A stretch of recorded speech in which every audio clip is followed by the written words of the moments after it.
Marami na rin.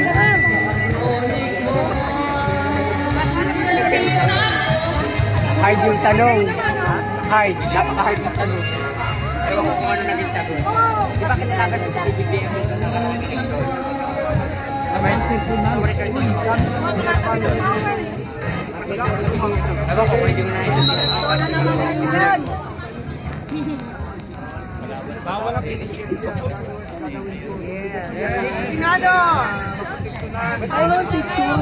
Hindi kami na picture. Maalala tayo. Yung tawas, basta. Priority po na batas na maipasa po natin kapag nakaupo na po tayo. Mga tao, ano kayo? Silita ng ating senador. Priority na batas. Bunyog. Mga tao. Azumi! Araw-araw eh. Yung ginawa yung nasa anti-corruption, marami sila ng ating bansa, pero ang kita dulo, hindi na kapiyan na problema ay Ano po yung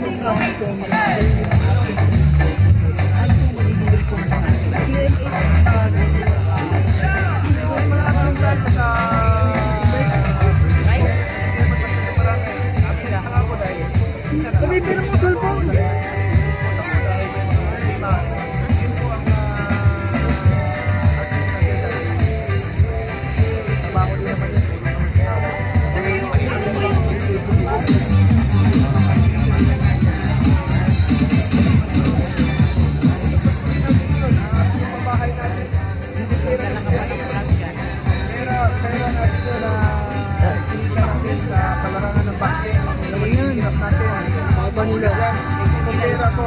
Inastos ko para sa taong bayan.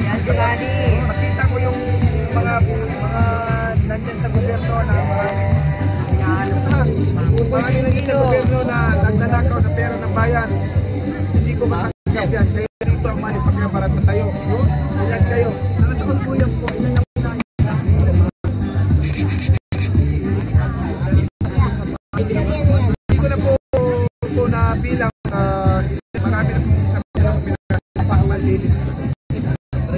libre po yan, walang bayad sa Sen, noong 2022, kalaban niyo po si Pangulo. Ngayon po, kung sakaling matuklok sa pwesto, magiging senador, minority or majority po kayo? at least dito.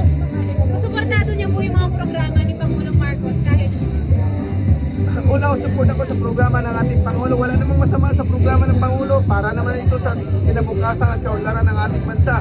Bakit hindi natin suportahan?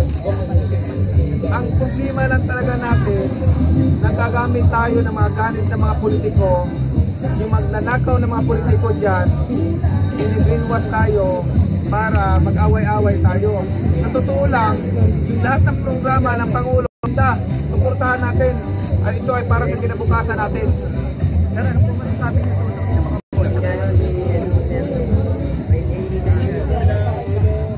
sa Pugo, saka sa kay Alex ko, nakikinig ako sa investigation eh. Daming mga kasilingan hanggang yung mga patay. Sir, full time na kayong senador ngayon o mag-vaccine pa rin? If ever you win. Full time po. Sir, ano po mga presidential debate less than 20 kaya niyo po ngayon? Yung mga lahat niyo po nung campaign po ng 20 i-apply niyo ngayon as a senator, as a senator. Wala na